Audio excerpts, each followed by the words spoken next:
Uma família desestruturada pode gerar traumas e outras consequências negativas na vida das pessoas. Assim foi com Emerson Rocin, filho de pais que viveram uma situação muito complicada. Aliás, o que eu vou dizer aqui, vou dizer porque, conversando com ele antes de começar o programa, ele me disse que não há constrangimento em dizer o que eu vou dizer.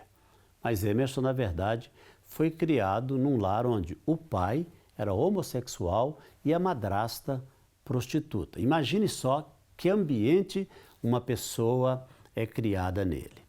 Nosso convidado, ainda muito cedo, foi morar nas ruas. Ali aprendeu a usar drogas e cometer vários tipos de crimes. Para fugir de tudo, ele pensou em dar fim à própria vida, mas Deus tinha outros planos para a vida dele. E é essa história que nós vamos conhecer no programa de hoje. Emerson, boa noite, bem-vindo ao programa.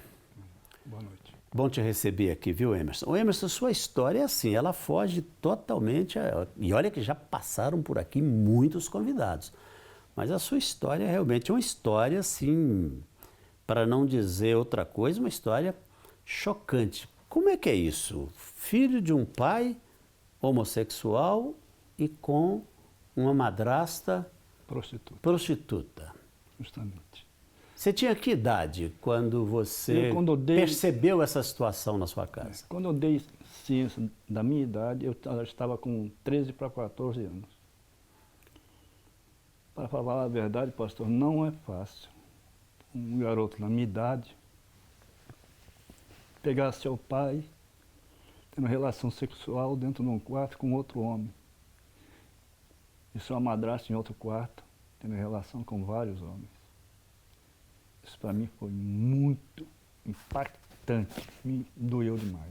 E essa era uma cena comum na sua casa? Comum, todos os dias. Todos os dias. Você tem outros irmãos? Tive. Que conviviam também nesse mesmo ambiente? Mesmo ambiente. Quantos irmãos? Eu tinha mais 2 irmãos. Mais novos que você? Mais velhos. E como é que eles reagiam a isso? Eles saíam cedo para trabalhar. Eu, que era mais novo, não trabalhava ainda. Mas para eles não ligavam para nada.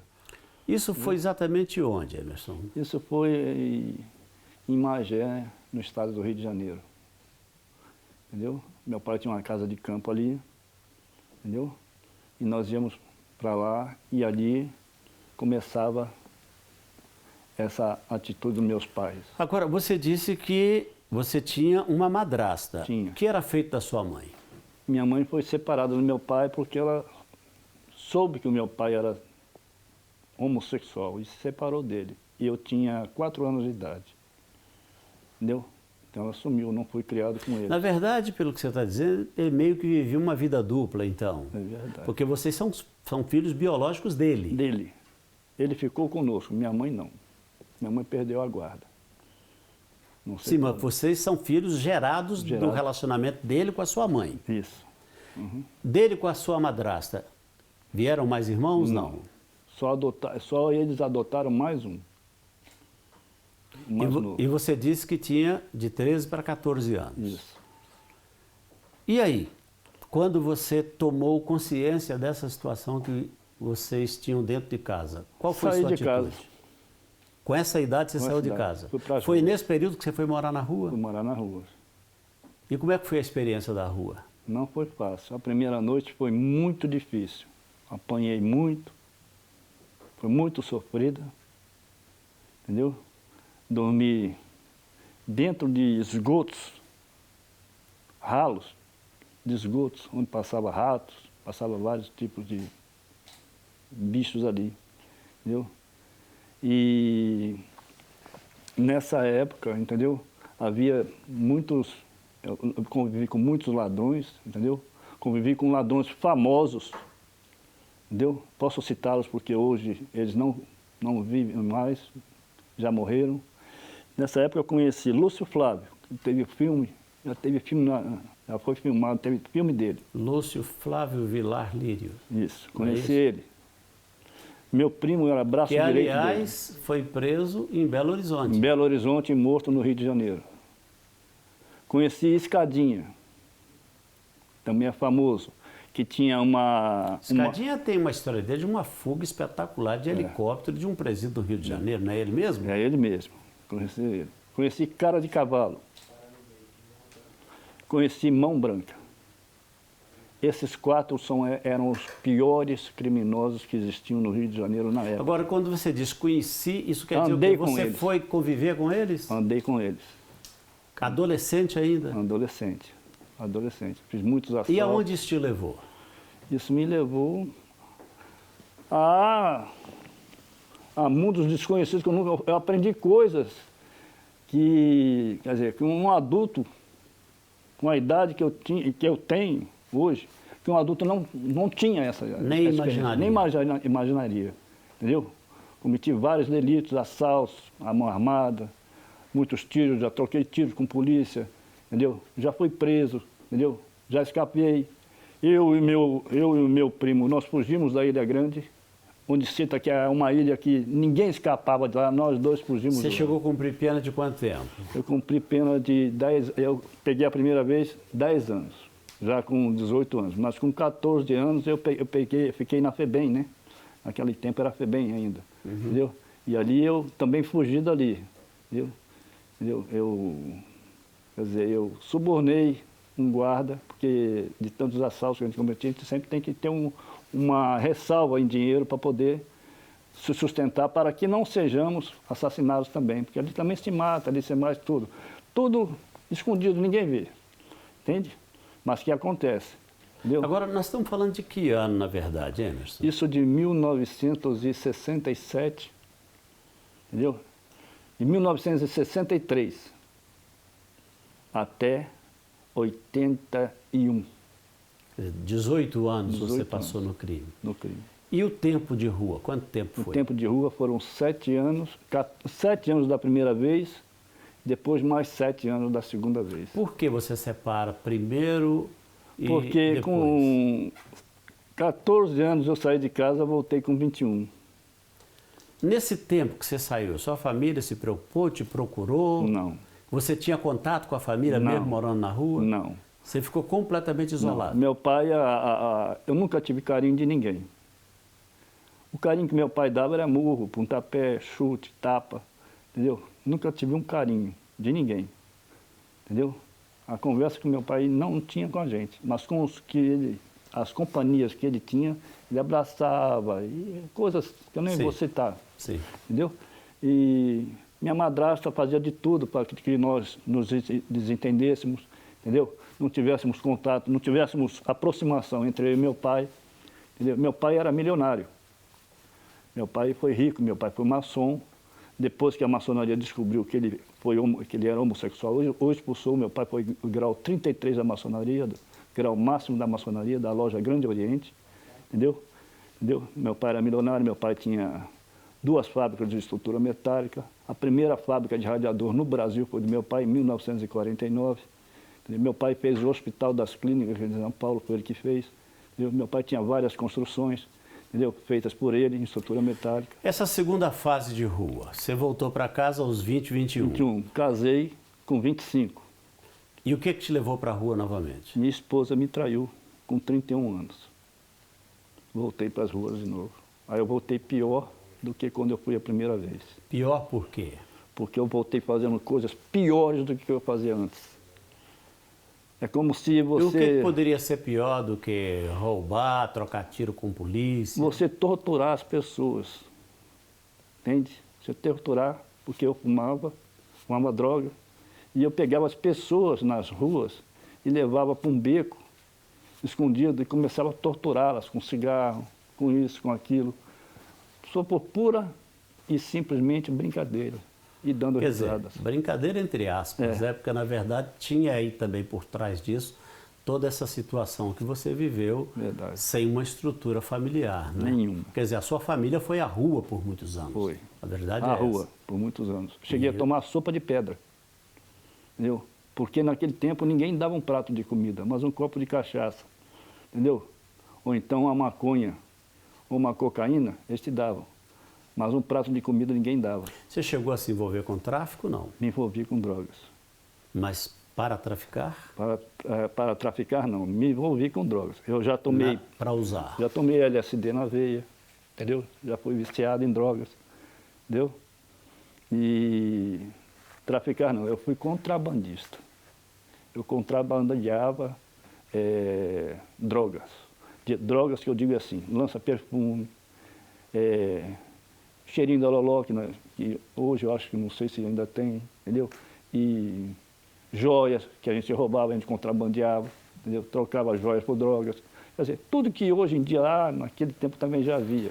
Agora, essa história mudou em algum momento. Quando foi que ela mudou para que você pudesse estar sentado aqui hoje, contando ela com essa liberdade que você está contando? No dia que eu fui tentar tirar a minha própria vida. Como é que foi isso? Eu já estava morando em Presidente Prudente, interior de São Paulo. Já não estava mais no Rio. E resolvi tirar a minha vida. De tantas coisas que eu havia feito na vida, eu já estava cansado de viver. Tentei me atirar debaixo do primeiro caminhão que passasse na estrada e acabar com a minha vida.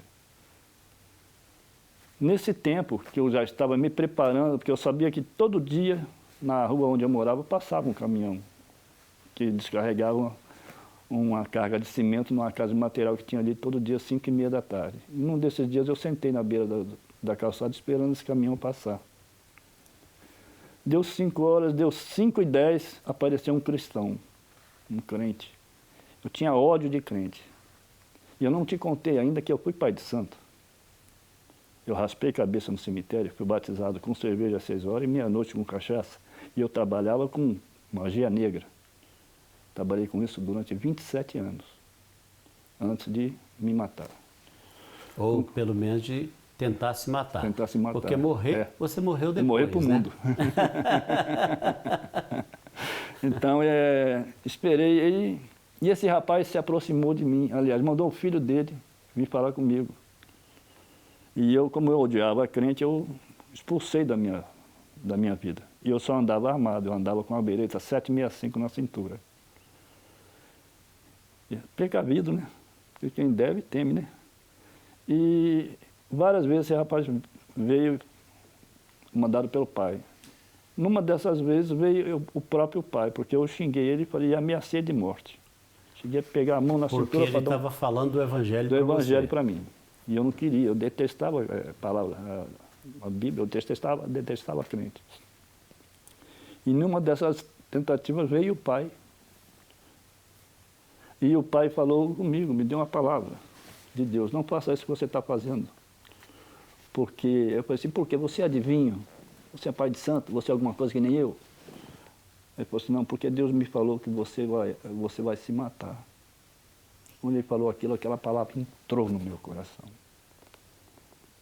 Foi daí que eu deixei essa vida toda de bandidagem e aceitei a Jesus. Mas foi assim uma coisa instantânea? Impacto, foi no estalo. Entrou. Ele falou para você, e aí, qual foi a sua ação dali em diante? Dali eu, como se eu tivesse em coma e tivesse despertado do coma. Aquela palavra me impactou. Eu levantei e ele falou assim, vamos na minha casa, vamos conversar comigo. Eu fui para a casa dele, o caminhão passou, não me suicidei. Fui para a casa dele 5h30 da tarde, saí da casa dele 1h30 da manhã. Já no dia seguinte, já fui para a igreja. E dali já comecei a frequentar a igreja. E comecei a frequentar, recebi uma palavra que Deus ia me mandar para um lugar bem distante. E eu vim parar aqui em Belo Horizonte. Entendeu? E aqui eu comecei a frequentar as igrejas evangélicas, me tornei cristão, me formei, hoje sou bacharel em teologia, entendeu? Fiz curso de missões, fiz curso de Libras e fui consagrado evangelista. Entendeu? E hoje eu sou um evangelista, para a glória de Deus. E a sua família, o que restou dela? Porque seus pais não vivem mais. Não vivem mais. Seus irmãos? Meus irmãos também não vivi com eles. Mas eles ainda estão vivos? Não, já morreram todos. Só tem um, que é o adotivo, está com 61 anos, mora em Osasco, não o vejo há mais de 45 anos, nunca mais tive contato com ele, nem sei quem ele é. Eu sei que ele foi supervisor do Bradesco, lá em Alphaville, mas disso fora isso, não tem mais contato com ninguém. Entendeu? Agora, quanto tempo faz que você ouviu essa pessoa falando do Evangelho para você, onde você resolveu tomar essa posição e mudar o rumo da sua vida? Faz quanto tempo? Uns 30 e poucos anos, mais ou menos. Entendeu?